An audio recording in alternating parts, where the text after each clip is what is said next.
आमच्या गावात समीर आणि त्याची बहीण पूजा यांचं नातं सगळ्यांसाठी आदर्श मानलं जायचं. आई वडील लहानपणीच गेले आणि घराची जबाबदारी समीरवर आली, पण त्याने ती कधी ओझं मानली नाही. पूजासाठी तो भाऊ नव्हता, तर वडिलांची सावली आणि आईचं ममत्व दोन्ही होता. सकाळी उठल्यावर तिच्यासाठी नाश्ता बनवणं, कॉलेजला सोडणं, तिच्या प्रत्येक छोट्या स्वप्नासाठी पैसे साठवणं हे त्याचं रोजचं काम होतं. पूजा ही भावावर जीवापाड प्रेम करायची. ती त्याच्या थकलेल्या चेहऱ्याकडे पाहून त्याला हसवायची. त्याच्या वाढदिवशी स्वतःहून छोटंसं सरप्राईज द्यायची. दोघं संध्याकाळी घराच्या अंगणात बसून खूप गप्पा मारायचे, जुन्या आठवणी काढायचे.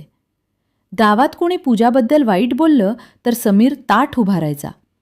त्याला वाटायचं की तोच तिचा खरा रक्षक आहे आणि तिच्या आयुष्यात काही चुकीचं घडू देणार नाही. पूजानेही कधी भावापासून काही लपवलं नव्हतं. तिच्या शाळेतील मैत्रिणींपासून ते कॉलेजमधील गोष्टीपर्यंत सगळं ती त्याला सांगायची. समीरला तिचं मोठं होणं पाहून अभिमान वाटायचा, पण त्याचवेळी मनात एक भीतीही दडलेली होती की एक दिवस ती लग्न करून दूर जाईल. त्या विचारानंच त्याचं मन अस्वस्थ व्हायचं. तो तिच्या प्रत्येक हालचालीकडे काळजीपूर्वक लक्ष द्यायचा. उशीर झाला तर फोन करायचा. त्याच्या प्रेमात जपणूक होती, पण नकळत थोडासा अधिकारही मिसळला होता. पूजा मात्र भावाच्या सावलीत सुरक्षित वाटत होती. तिला वाटायचं की जग काहीही झालं तरी तिचा भाऊ तिच्या पाठीशी उभा आहे. गावातील लोक त्यांच्या नात्याचं कौतुक करत उदाहरण देत. त्यांच्या घरात प्रेम, आपुलकी आणि एकमेकांसाठी जगण्याची भावना होती. दोघंही एकमेकांशिवाय अपूर्ण होते. आयुष्य शांतपणे पुढे जात होतं, पण नशिबाच्या मनात काही वेगळंच लिहिलं होतं, ज्यामुळे या प्रेमळ नात्याची कसोटी लागणार होती.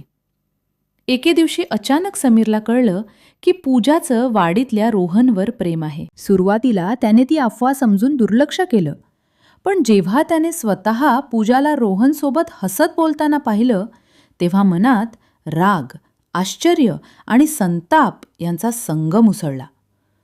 घरी परतल्यावर त्याने तिला थेट विचारलं आणि पूजाने घाबरलेल्या पण ठाम आवाजात सांगितलं की ती रोहनवर प्रेम करते आणि त्याच्यासोबत आयुष्य घालवायचं ठरवलं आहे.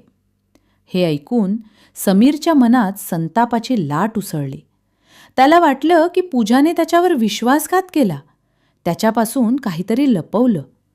त्याला भीती वाटली की समाज काय म्हणेल, लोक हसतील, तिचं आयुष्य बिघडेल. वाद वाढला, शब्द कठोर झाले, दोघांमध्ये दरी खोल झाली. समीरच्या डोळ्यांवर रागाचा पडदा पडला आणि आंधळ्या क्षणात त्याने अक्षम्य कृत्य केले. शांतता पसरल्यानंतर त्याला समजलं की हातून काय घडलं. डोळ्यांसमोर बालपणीच्या आठवणी तरळू लागल्या. तिचं हास्य, तिचा विश्वासपूर्ण हात. पण वेळ निघून गेली होती. गावात शोककळा पसरली. समीरचं आयुष्य त्या क्षणाने उद्ध्वस्त झालं.